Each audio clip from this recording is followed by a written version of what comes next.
Hi, welcome to this screencast.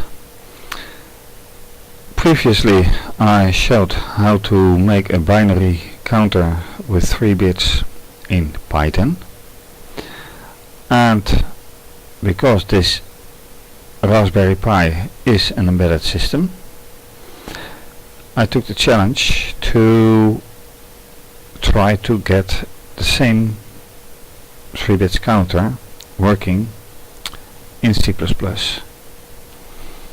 and that took quite an effort. At first I had to find out how the GPIO worked in C++, and for that there's a link which you can find in my blog, and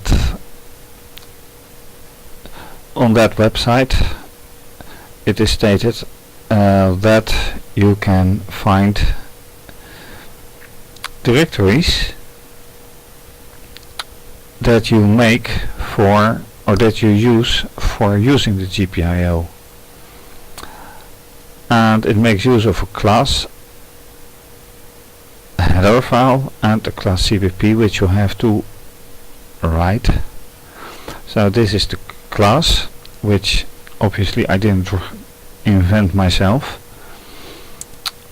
but it shows how to say export a pin, unexport a pin, to set a pin off, and set their set file and get file, and those functions are getting clear in the class file. So when using the class file, everything which will be used in the actual program is being defined here.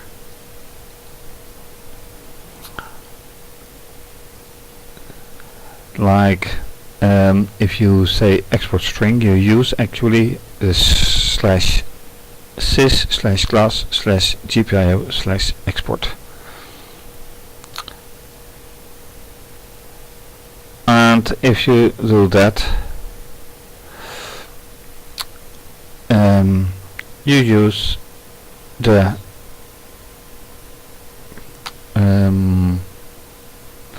means of Linux on the Raspberry Pi for use in C++. So let's go to the actual code.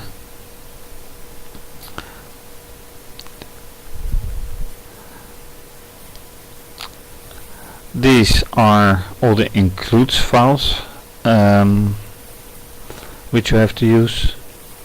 A signal handler for if you interrupt the program.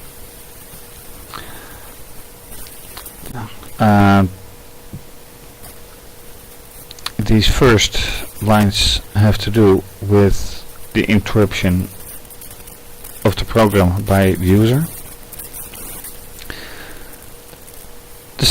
These are the same variables I used in the Python program to check for the state of the LEDs. Counter input, which will become clear. Input state is used for checking the state, either 0 or 1, of the input for the switch. Input from the switch, I should say. And here we find a distinct difference between Python and C++, because in the Python program I imported RPI.GPIO, which uses the actual pin on the GPIO. So there are 40 pins, so either pin 1 or pin 2 or 3 or 4, etc. However, on the Raspberry Pi, the GPIO pins have a real designation, and the designation can be ground or can be called GPIO4. So as you can see here, GPIO4 is as I write in this command, power for the first LED.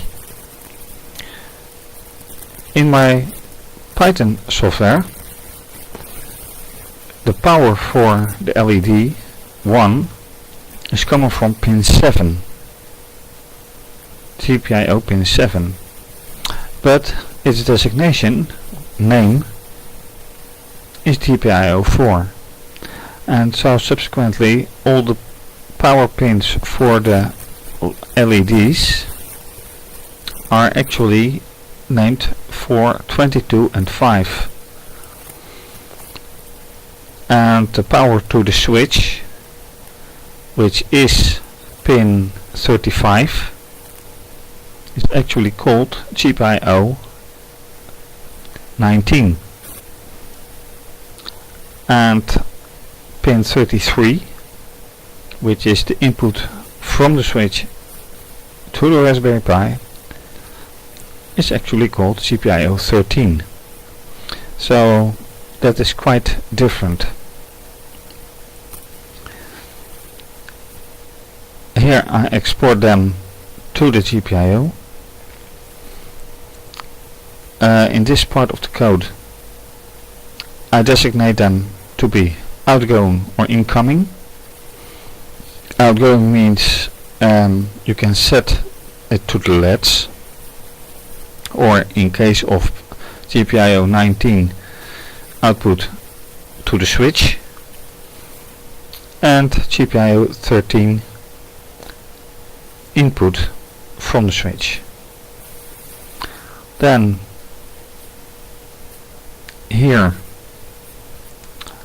2 seconds time to for timing.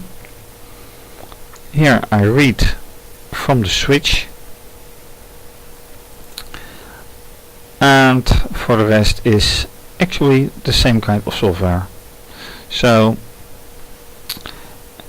if LED 1 is 0 and LED 2 is 0 and LED 3 is 0, then set LED 1 to 1, so you have binary and digital 1.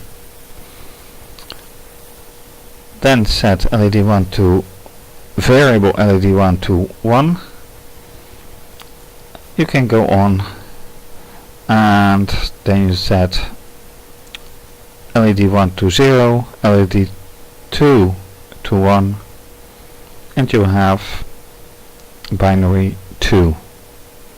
Binary 0, 1, digital 2. And this goes on and on, the same way as in the Python code. And in the end, here, by the way, at the end of the if loop, it checks if it is unpressed. That's not entirely true. If the switch is unpressed, it prints on screen that it is unpressed. And to be sure how many times the loop has been run, the count input is accumulated by 1.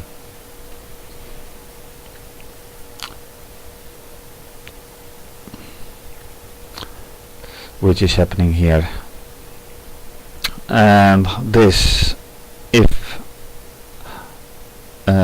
statement makes sure that if Ctrl C is pressed, so the program is terminated, that all pins are unexported and everything is set to 0, so the whole GPIO is set to off.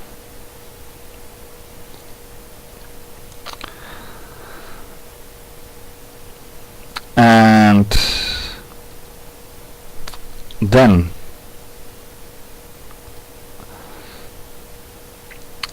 it comes to running it, and